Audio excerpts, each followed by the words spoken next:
colaborador o compañero de trabajo. ¿Con cuál propósito? Bueno, de que renuncie de su cargo, como que ya se canse de tanto acoso, de tanto hostigamiento y decida más bien retirarse. Y lamentablemente, algunas víctimas no conocen ni siquiera el concepto de acoso laboral, ni cómo proceder ante sus jefaturas o a nivel legal, y terminan cediendo ante sus agresores. Esto es más común de lo que usted y yo creemos en las empresas. Hoy nos acompaña, ya la vieron, Emilia Williams. Ella es abogada laboralista y está con nosotros para explicarnos cómo podemos proceder usted y yo si somos víctimas de este tipo de conductas por parte de compañeros, por parte de jefes o por parte de personas con las que también estamos dentro de la empresa. Recuerde que las consultas están en el Facebook, como usted puede realizarlas, y también a través de un video corto al 6087-7777. De manera formal, ya bienvenida. Muchas gracias por acompañarnos. Gracias, Omar, por la invitación. Es un honor estar aquí con vos hoy. ¿Qué tan común es, Emilia, el acoso laboral hoy por hoy en Costa Rica? Es muy común, más común de lo que imaginamos, porque las estadísticas que tenemos responden a la gente que efectivamente denuncia. Pero hay muchísimos casos que están ahí, las personas continúan sufriendo el acoso y, como decías en la introducción, no conocen cómo proceder, entonces no tenemos datos reales de qué es lo que está pasando.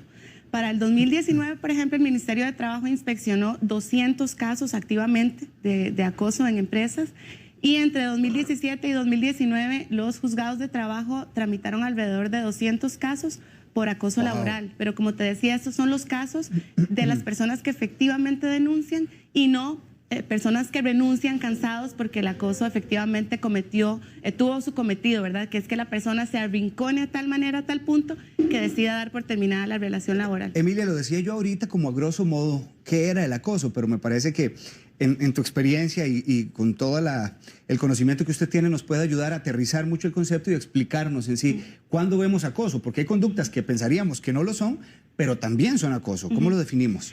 Bueno, yo quisiera empezar por un antecedente, que es la forma más fácil que las personas comprendan de dónde viene el acoso y por qué lo protegemos en el ordenamiento jurídico. Y es que todas las personas tenemos derecho a tener un ambiente de trabajo digno, libre de hostigamiento, libre de discriminación, y a partir de ahí podemos entender el concepto de acoso. El acoso es esta conducta, esta situación donde se ejerce una violencia psicológica o emocional, sistemática y prolongada en el tiempo, ¿verdad? Necesitamos estos dos requisitos, porque es importante para entender qué conductas no son acoso. Cuando estamos ante una conducta que es aislada, ¿verdad? No podemos calificarla como un acoso. Entonces, a partir de ahí, los ejemplos son muchísimos, ¿verdad? Estamos viendo cosas diferentes que no sucedían antes, por ejemplo, en el tema del teletrabajo, ¿verdad? Hay nuevas formas de acoso. Entonces, los ejemplos son muchísimos, pero tenemos que partir de acá. Es una violencia psicológica, emocional, y tiene que ser sistemática y prolongada en el tiempo. Deme algunos ejemplos de acoso. Muchísimos. Ejemplo, no tengo las herramientas de trabajo que requiero y se me exige resultados cuando yo no tengo las herramientas de trabajo que requiero. Otro ejemplo, soy aislado socialmente en la empresa, es decir, no me invitan a las actividades sociales, me hacen sentir mal, ese tipo de cosas. Otro grupo de ejemplos de acoso puede ser, me dan excesiva cantidad de trabajo que es inmanejable y fuera de mi perfil. O al contrario, no me dan trabajo. O me ponen simplemente las labores que no tienen importancia. Otra forma muy clara, las evaluaciones que recibo son diferentes a las que reciben mis compañeros con el mismo perfil. Las evaluaciones que recibo son sesgadas, no son objetivas. Todos estos son ejemplos de acoso que estamos viendo en el teletrabajo ahorita y estamos recibiendo muchos casos. Personas que no son invitadas a las reuniones. Entonces tienen un día entero de trabajo y no tienen nada que hacer. Esto es una forma de acoso. O al contrario, tengo una cantidad de reuniones a las que no puedo asistir porque es inmanejable y me exigen resultados que son fuera de toda proporción. Cuando usted habla de una conducta repetida y sistemática en el tiempo, significa que, puedo pensar en que una broma que ocasionalmente o que todos los días me hacen, entra en la categoría de acoso. Aquí hay dos temas importantes. Primero, nosotros en Costa Rica no tenemos una ley de acoso. Tenemos una ley de hostigamiento sexual, pero no tenemos una ley de acoso laboral. Ahora al final podemos hablar, si nos da chance, de un proyecto de ley que hay en este momento en la Asamblea, pero en este momento no tenemos eso. Entonces tenemos que partir de lo que va fallando la jurisprudencia y lo que va diciendo el Ministerio de Trabajo sobre estos temas.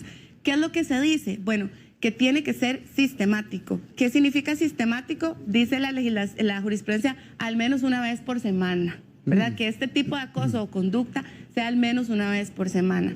y prolongado en el tiempo, dice la jurisprudencia, en un plazo no menor de 6 meses. Entonces, una broma ocasional que me hicieron o un grito que recibí de mi compañero de trabajo o de mi jefe no necesariamente es acoso.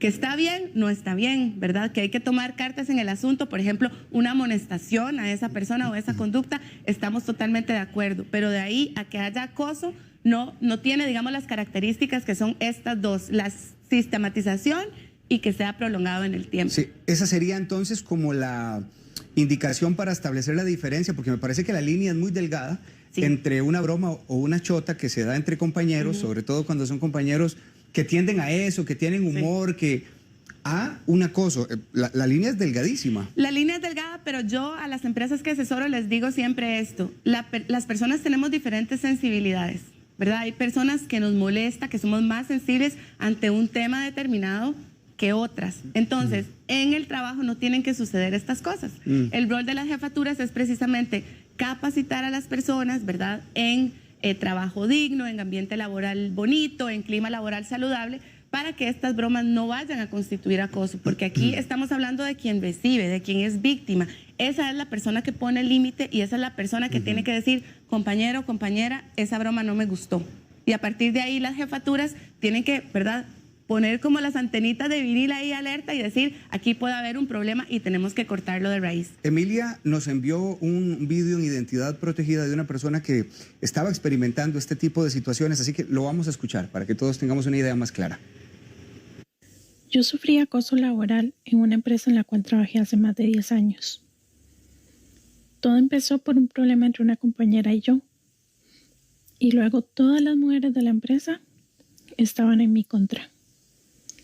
Me discriminaban, se burlaban de mí, me escondían documentos, me hacían la vida imposible. A la única persona a la que le conté en ese momento era mi novio en ese entonces. Y él me dijo que lo dejara pasar, que no les hiciera caso, que no tenía por qué afectarme. Pero me siguió afectando y llegó un punto en que yo le mandé un correo a mi jefe, quien estaba fuera del país. Y cuando regresó, él me dio una carta de despido. Me dijo que yo no había encajado en la empresa, entonces que era lo mejor. Aunque la carta de despido decía que era por reestructuración de personal. Yo nunca hice ningún proceso legal porque no tenía ni la más remota idea que se podía hacer o no. Y bueno, fue frustrante ver que mi jefe no me apoyó, pero fue un alivio salir de esa empresa. Bueno, aprovecho de hecho el ejemplo de esta joven, por si usted quisiera también darnos su testimonio, su caso, puede hacerlo exactamente como lo hizo esta muchacha que no puso su identidad, pero yo creo que también la herramienta del WhatsApp de enviarnos al número 6087-7777 puede ser importante si usted quisiera establecer su duda a través de un vídeo para que Emilia le dé una respuesta también mucho más asertiva si fuera el caso. En el caso de esta muchacha comienza porque tiene un problema con una compañera y puedo interpretar como que la compañera, la otra, simpatizaba con la mayoría del grupo. Afectarla a la compañera, pues entonces hace como que todos ahora vayan contra ella, como que todos para que ella sepa que no cuenta con nuestra aprobación por la lectura que se hizo. Correcto. Y es que el acoso no solamente es vertical, ¿verdad? Hay acoso laboral de jefatura hacia personas que están bajo su jerarquía, pero también hay acoso horizontal, que es entre compañeros. Y aquí es porque el poder que tienen las personas no solamente es jerárquico. Hay personas que tienen poder porque tienen mucha antigüedad en la empresa. Hay otras personas que tienen poder porque tienen más redes sociales, más comunicación sociales con los otros compañeros. Entonces de aquí es que pueden hacer empezar a sentir mal a esta persona hasta acorralarla de esta manera y que acabe como acabó, en una situación de discriminación y de un despido que podría ser totalmente ilegal. Hablaba usted antes de, por ejemplo, los gritos, que lo mencionó como ejemplo de acoso si se repite una vez por semana o más. Pero ¿qué pasa cuando estos gritos vienen justamente en esta dirección vertical del jefe hacia el colaborador? Sí, aquí el tema es clarísimo, ¿verdad? Que podría constituir acoso.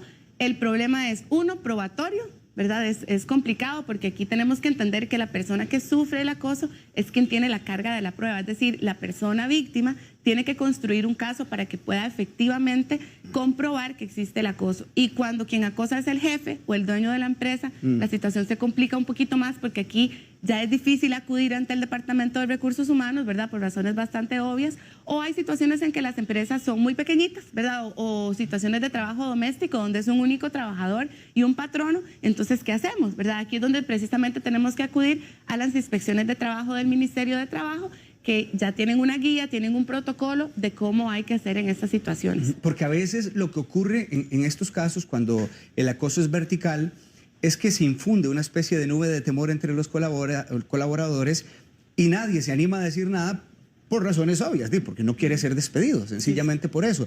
Pero entonces, este protocolo que usted está hablando del Ministerio de Trabajo, en este caso quien debería actuar es la persona que está siendo víctima.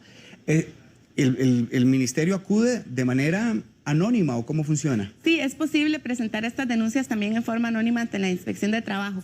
Sin embargo, el Ministerio de Trabajo lo que hace es instaurar un procedimiento, una especie de investigación. Entonces sí es importante el material probatorio, ¿verdad? Sí es importante que yo pueda sostener con algún tipo de indicio, no es necesario que sea prueba directa, que yo pueda sostener cómo funciona el acoso y cómo no es una conducta aislada, ¿verdad? Que es lo importante acá, que los tribunales es lo que han sostenido por muchísimo tiempo, que no puede ser un incidente pequeño, sino que tiene que ser una persona que está realmente siendo aterrorizada, ¿verdad? Constantemente por estas personas que además tienen un perfil muy específico, ¿verdad? Quien es un acosador laboral tiene un perfil muy específico que se describe, ¿verdad? En la literatura, una persona narcisista o una persona agresora, que es narcisista y agresora casi siempre en otras esferas de su vida también, y viene el trabajo a comportarse exactamente de la misma manera. Sí, usted decía que además del hostigamiento emocional, el exceso de trabajo puede ser también una forma de acoso. Pero me parece que aquí hay otra línea que es delgada, que entra en exceso de trabajo porque a veces hay que trabajar muchísimo. Entonces, ¿cómo establece este colaborador que está siendo acosado por esto? Sí, eso es muy interesante, esos casos frontera, esos casos límites. La jurisprudencia nos dice que hay temas que no son acoso, sino que es parte del poder de dirección del patrono, ¿verdad? El patrono tiene que organizar su empresa y está poniendo X cantidad de labores entre sus colaboradores y las puede distribuir. Lo que no está bien es que no sea un criterio objetivo, es decir, dos personas que tienen un mismo perfil, a una le pongo X cantidad inmanejable de trabajo y a otra le pongo muchísimo menos. Entonces, esa distribución tiene que ser objetiva y no puede responder a cuestiones de discriminación. Eso es lo que nos da la pista para saber cuándo es mucho trabajo o mala planificación, ¿verdad? Porque seamos claros, nosotros vemos muchísimos temas de mala planificación de las personas que no son acoso. Cuando es acoso es cuando hay diferencias y criterios que no son objetivos entre una persona y otra que comparten el mismo perfil. Ahí queda bastante claro el panorama. Ahora que hablábamos de este acoso vertical de jefatura a colaboradores, voy a plantearle este escenario invertido. ¿Qué pasa cuando son estos colaboradores los que ejercen una medida de presión por una jefatura con la que no están de acuerdo? No calzan y entonces comienzan a ejercer una presión para quitar esta jefatura. ¿Eso podría ser catalogado como acoso? Sí, muchísimo, lo vemos muchísimo en el sector público, donde hay cierta estabilidad propia en los servidores públicos, entonces saben que no van a ser despedidos fácilmente, ¿verdad? Entonces hay mucho más forma de este acoso, que es un acoso que se llama acoso vertical ascendente, ya no es descendente. Entonces, de nuevo, ¿cómo es el poder aquí? El poder es en grupo. Ya no es un poder jerárquico, sino que es un poder en grupo. Se unen una cantidad de personas y empiezan a hostigar a su jefe. ¿Cómo lo hostigan? Como le daba ese ejemplo, poniendo evaluaciones muy injustas, ¿verdad? Entonces, esta persona, como no nos gusta su forma de trabajar, vamos a hacerle la vida imposible, vamos a evaluarlo muy mal entre todos, y esa es una forma también de hostigamiento. Difícil de probar, pero existe. Sí, porque normalmente es el acoso descendente cuando ocurre en esa línea, y no de colaboradores hacia la jefatura. Pero ha sucedido. ¿Qué debe hacer, Emilia, el colaborador que sabe que está siendo víctima de acoso? ¿Por dónde comienza? Sí. Bueno, aquí va a depender muchísimo del tipo de empresa o organización de la que estemos hablando. Lo primero que tiene que hacer esta persona es investigar dentro de su propia organización si la empresa cuenta con una política interna de acoso. Porque hay una obligatoriedad de las empresas de tener una política interna de acoso sexual, pero no es obligatorio hasta el momento tener una política interna de acoso laboral. Entonces, no todas las empresas la tienen. Si la empresa la tiene, ahí se va a decir cómo tiene que proceder este colaborador. Casi siempre es presentando su denuncia ante el Departamento de Talento Humano, Recursos Humanos o como se llame, para que inicie la investigación, ¿verdad? Aquí tiene que haber un debido proceso porque hay consecuencias sancionatorias al final, entonces es importante que exista eso. Si no existe en la empresa esta política o si habiendo presentado la denuncia la empresa no reacciona, que también pasa, ¿verdad? Hay una guía ahorita en el Ministerio de Trabajo que sugiere un plazo de 3 meses. Entonces, si no se reacciona la empresa en el plazo de 3 meses, entonces el colaborador va a tener que decidir cómo proceder y puede hacer una denuncia ante la Inspección General del Ministerio de Trabajo o bien en la vía judicial. Eso va a ser decisión, digamos, de la persona colaboradora de cómo lo quiera manejar, pero ahí ya es importante que tenga asesoría, ¿verdad? Porque ahí ya va a ser un tema probatorio, va a ser un tema de cómo se interpone la denuncia, etcétera. Entonces sí es necesario que tenga asesoría.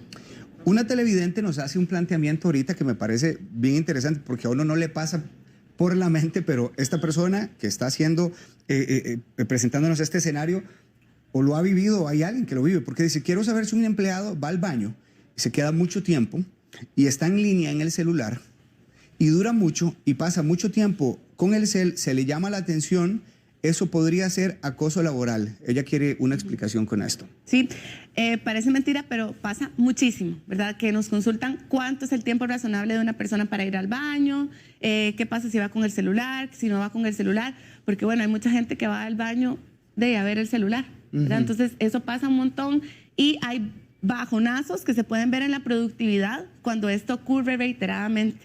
Entonces, muchas empresas están teniendo políticas internas que regulan este tema, ¿verdad? No usa el celular, deja el celular en su casillero. Entonces, mientras sean criterios objetivos que aplican para todos los trabajadores, no se podría considerar acoso. Si es con una única persona, pues sí. Vemos hasta temas de personas que tienen que llevar dictámenes médicos a su patrono para decirle, vea, yo tengo este problema estomacal, o yo tengo esta condición en la vejiga, tengo que ir al baño cada media hora para que no sean amonestados por el uso reiterado del celular en el baño. Katy Orozco pregunta, ¿es permitido que las cámaras de vigilancia dentro de la oficina, tengan audio? En lo personal me parece una violación a la privacidad. Interesantísimo, es otro tema, pero le contesto rápidamente. También hay mucha jurisprudencia sobre este tema y es un balance entre el poder de dirección del patrono y el derecho de intimidad del colaborador. ¿Qué es lo que ha dicho la sala? No pueden tener audio las cámaras ni pueden estar en lugares de descanso o donde los trabajadores toman sus momentos de recreación o de pausa durante la jornada laboral. Entonces, si la cámara está, digamos, directo hacia los escritorios o los cubículos de los trabajadores y no tiene audio, no hay violaciones a los derechos de intimidad. Al contrario, si la cámara tiene audio o si está en el comedor, en el baño, entonces sí hay violaciones a la intimidad de los trabajadores.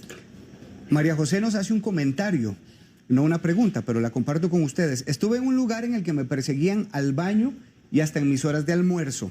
Me pusieron en un proyecto en el que jamás iba a alcanzar las métricas. Yo hice el reclamo y comenzó un ataque en el que ni siquiera me tomaban en cuenta para nada. Me despidieron argumentando que ya no había proyectos, lo cual no era cierto. Yo de ahí salí teniendo crisis de ansiedad y ataques de pánico y fue bastante lamentable. Este es un típico caso de acoso. Total, vea, y es que dice, porque nos adelantó con lo que yo quería continuar la conversación. Los efectos del acoso en los colaboradores no son cosa pequeña, son personas que vemos con ataques de pánico, con estrés postraumático que pasa tiempo y todavía no se sienten bien, tienen que recuperarse física y emocionalmente por las secuelas del acoso. Y esto es, digamos, como el drama, ¿verdad?, que nosotros vemos todos los días con este tipo de temas y por eso es tan importante la prevención. Este es un caso típico. Primero, comienza con exceso de trabajo cuando la persona se queja, entonces la ponen en el congelador, ¿verdad? Como dicen ellos, me enfriaron y posteriormente con esa excusa de que no teníamos trabajo que darle, va despedido. Entonces, ¿qué es lo que hay que hacer aquí? Construir un caso de acoso para poder en la vía judicial que ese despido, digamos, se retrotraiga y se anule. Y qué bien que usted dice construir, porque entonces, ¿cómo construye el afectado, la víctima, que está en este acoso? ¿Cómo recopila pruebas? ¿Puede grabar, por ejemplo, conversaciones? Bueno, ahí hay limitaciones y eso es peligroso, ¿verdad? Tendría que estar muy asesorado para ver cómo lo hace. Pero, por ejemplo, si usted pone en conocimiento de la situación a sus jefaturas vía correo electrónico, eso es admisible, ¿verdad? Situaciones de WhatsApp que sean entre la persona receptora y emisora, ambas estén, digamos, dentro de la cadena, también podría eventualmente ser admisible, y también la prueba testimonial, que siempre es importante. No en entendí estos eso casos. de dentro de la cadena, Emilia, tanto el que está acosando como el... Correcto, que los mensajes sean directos, ¿verdad? Que yo, quien estoy utilizando el WhatsApp, el mensaje de WhatsApp, soy quien estoy aportando la prueba, eso podría ser admisible eventualmente en un proceso judicial. Por eso le digo que aquí sí es importante que tengan asesoría de un abogado, porque no toda la prueba es lícita, no toda la prueba se puede aportar al proceso y no toda la prueba es útil para lo que se está tratando de comprobar. Joana Navarrete dice, es acoso cuando su jefe los días de descanso pretende que conteste mensajes del trabajo y al no hacerlo se moleste. Luego, entre semana, hace comentarios relativos a lo sucedido en un grupo de WhatsApp. ¿Qué se puede hacer para evitar ese actuar? ¿Puedo guardar estos audios para usarlos como prueba en caso necesario? Sí, por supuesto, guárdelos, muy importante. Y efectivamente, ahorita hay una ley de desconexión, ¿verdad? Para esta persona que nos escribe, hay una ley de desconexión laboral, búsquela por ahí, ¿verdad? Que es lo que nos dice que una vez que yo no estoy en mi jornada laboral, tengo el derecho de desconectarme de esos dispositivos y no tengo la obligación de estar atendiendo esos mensajes. Salvo, dice la ley, cuestiones de emergencia. No sabemos cuáles son porque la ley no los dice, pero podemos utilizar ahí como un poco de sentido común y saber que si me están preguntando por algo que puede esperar al lunes, puedo no contestar. ¿Esa ley de desconexión aplica para todas las empresas en el país o cada empresa puede tener un protocolo específico? No, esa ley de desconexión aplica para todos. En realidad se hizo para el teletrabajo, ¿verdad? Es una ley de desconexión que se hizo para personas que están en teletrabajo. Sin embargo, va a aplicar para todos los trabajadores porque usted puede estar fuera de su jornada y no tiene por qué estar atendiendo este tipo de mensajes, salvo algunas excepciones. Nelson Palacios le pregunta que cuándo la supervisión del patrono podría ser considerada como acoso laboral. Exacto, es una frontera que se va a ver caso por caso. Como le decía, tiene que haber un balance o un límite entre qué es mi poder de supervisión y qué ya es acoso. Y eso nos lo va a decir la objetividad, ¿verdad? Que no sea en contra de una única persona, sino que sea igual para todos y que tenga los límites razonables también. Sí, por acá dice Mario Saborío, si usted decide salir de la empresa, ¿cuánto tiempo después puede denunciar? Bueno, va a depender. Si lo que pretende es que su renuncia se debió a acoso laboral y eso en realidad no fue una denuncia, sino un despido encubierto y va a tratar de ser reinstalado, entonces tiene un plazo de 6 meses para poder ejercer esta acción judicial. ¿Qué pasa, pregunta otro televidente, cuando el acosado es el jefe por una empleada? En este caso, ¿hay una ley que ampare a los jefes? De nuevo, no tenemos ninguna legislación del todo. Lo que tenemos son reglamentos del Ministerio de Trabajo y directrices. Pero sí sucede, ¿verdad? Como estábamos viendo ahora, el acoso vertical ascendente. Sí sucede, hay jefes que son acosados y hay que hacer exactamente lo mismo, aplica igual. ¿Qué puede hacer el colaborador, Emilia, cuando no es escuchado, cuando ha tocado puertas, ya fue a recursos humanos, pero no pasa nada? Este jefe o el acoso continúa, ya sea del jefe o de parte de otro colaborador. Sí, aquí va a tener que interponer una denuncia, ¿verdad? Porque lo importante es que se le dé, porque bueno, vamos a ver, el principio de buena fe es un principio que debe permear en todas las relaciones laborales. Entonces el trabajador de buena fe le da la oportunidad a la empresa de que se corrija esta conducta, ¿verdad? Le da la oportunidad al patrono de que hable con esta persona que está cometiendo el acoso, de que lo amoneste, etcétera. Si la empresa no reacciona, no pone en funcionamiento sus políticas internas, pues esta persona va a tener que denunciar. Yo iniciaría por el Ministerio de Trabajo para ver que se inicie el debido proceso con una inspección, porque inclusive aquí es importante porque la empresa que no cumpla está cometiendo una infracción laboral, entonces se puede hacer acreedora a una multa. ¿En qué categoría entra esto, Emilia? Que nos está escribiendo una mamá que habla de la hija que estaba en la universidad pública y tuvo acoso por parte de una profesora, a pesar de que enviaron mensajes por correo, no hicieron nada. Dice esta mamá que la hija cayó en una depresión bastante fuerte y que eso fue doloroso porque era una muchacha con buenas notas. Y lo planteo porque quisiera saber si en este caso, ¿qué tipo de relación hay cuando es un docente con una estudiante de universidad? Sí, en este caso ahí sí hay leyes específicas para temas de docencia. Entonces, si es una universidad pública, con muchísimo más razón, ojalá que pueda acceder a alguna persona que le dé asesoría, porque en este caso no es una relación laboral, pero para la docencia hay muchas leyes específicas. Y aquí también aprovecho para decir que en estos temas también hay figuras penales que pueden estarse gestando, ¿verdad? También este tema puede trasladarse a cosas mucho más graves, ¿verdad? Entonces, por eso es importante que siempre se asesoren para evaluar la situación concreta de cada persona. Sí, hay demasiada gente también haciendo consultas. Vamos a ver. Dice esta televidente que el papá es adulto mayor. Al entrar una nueva administradora cambió su puesto de seguridad a maquillador, conserje, cargador de ataúdes y recibe gritos. O sea que prácticamente lo cambiaron de su puesto normalmente, el que normalmente hacía, para que se aburra y se vaya. Esto que queda tan claro, después de que yo hacía esto, ahora me ponen otras asignaciones, es una muestra clarísima de acoso. Clarísima. Como del tamaño de la catedral. Ojalá que la persona se pueda asesorar, más siendo adulto mayor, ¿verdad? Son personas que si renuncian, que si se van de su puesto de trabajo cansados por el acoso, por el hostigamiento, va a ser complicado que vuelvan a tener una empleabilidad, ¿verdad? Entonces, y eso es uno de las secuelas del acoso, que la persona queda tan disminuida emocionalmente, sintiéndose tan mal, que no solamente se reduce su capacidad de trabajo, su productividad, sino que también se reduce su empleabilidad futura. Sale de la empresa y se siente malísimo, claro. Siente que no sirve para nada, que todo lo hace mal, que tuvo que renunciar, que no dio la talla, cuando en realidad lo que ocurrió fue que fue víctima de acoso. Sí, Emilia, si el trabajador fue despedido y él demuestra tiempo después que sufrió acoso, como lo que nos decía el televidente ahora que nos escribía, la empresa está en la obligación de recontratarlo. No es que esté en la obligación de recontratarlo, es que el juez va a ordenar su reinstalación, ¿verdad? Si el trabajador acude a la vía judicial, demuestra que la razón de su despido no fue una razón objetiva, sino que se debió a las denuncias que él hizo, a cuánto se quejó, etcétera, ¿verdad? Y esta persona, se demuestra que ese despido fue discriminatorio, entonces ese trabajador, el juez va a ordenar su reinstalación en la empresa con todas las consecuencias que eso tiene. ¿Cuál es la consecuencia más inmediata? Bueno, pues el pago de los salarios caídos. Entonces esa persona, ese despido se va a anular, esa persona va a entrar a su puesto de trabajo exactamente con las mismas condiciones que tenía y va a tener que recibir todos los salarios caídos con los intereses, indexación, etcétera. El punto es cómo regresa esta persona a un ambiente laboral en el que fue despedido, parte Correcto. Del impacto emocional también que tiene que ver Correcto. El acoso. Sí, muchas veces lo que vemos después de eso es que se busca la salida del trabajador, porque ni el trabajador quiere regresar, ni la empresa quiere recibirlo. Entonces luego ahí se puede negociar una salida conciliada del trabajador, pero ya con todas sus prestaciones, ya, ¿verdad? Ya bien hecho, ya con todos sus salarios caídos y con un monto de dinero que sea satisfactorio, inclusive a nivel de indemnización de daños y perjuicios, que es, ¿verdad?, clarísimo en estos temas. Melissa González pregunta si obligar a los empleados a la vacunación para COVID es acoso laboral.